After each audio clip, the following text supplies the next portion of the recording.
أعوذ بالله من الشيطان الرجيم. بسم الله الرحمن الرحيم.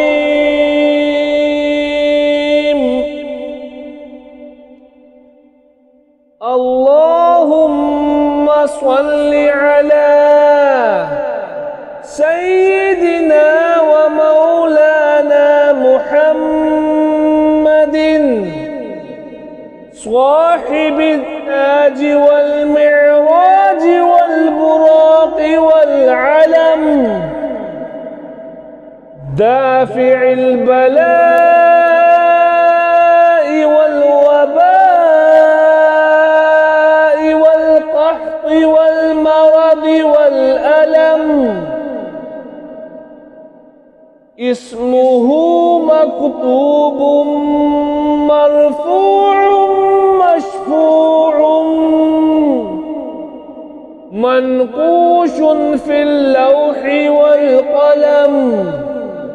سيد العرب والعجم، جسمه مقدس معطر مطهر منور في البيت والحرم،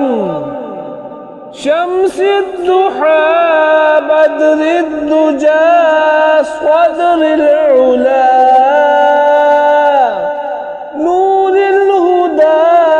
كهف الورى مصباح الظلم،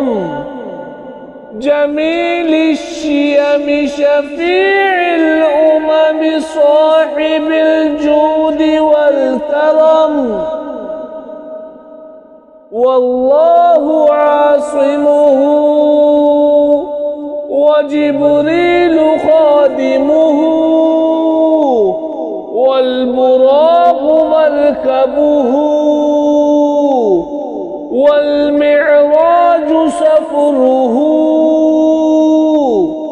وسدرة المنتهى مقامه، وقاب قوسين مطلوبه، والمطلوب مقصوده، والمقصود موجوده،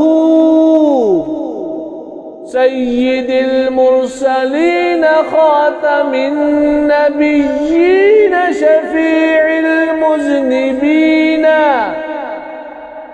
أنيس الغريبين رحمة للعالمين، راحة العاشقين مراد المشتاقين شمس العارفين،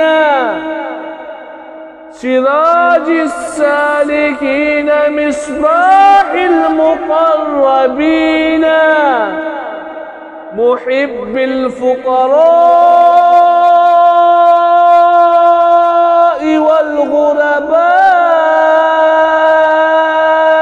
والمساكين، سيد الثقلين نبي الحرمين إمام القبلتين وسيلتنا في الدارين، صاحب قاب قوسين محبوب رب المشرقين ورب المغربين،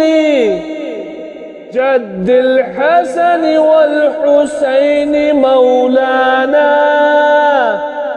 ومولى الثقلين أبي القاسم محمد بن عبد الله، نور من نور الله، يا أيها المشتاقون بنور جماله صلوا عليه وآله وأصحابه وسلموا تسليما.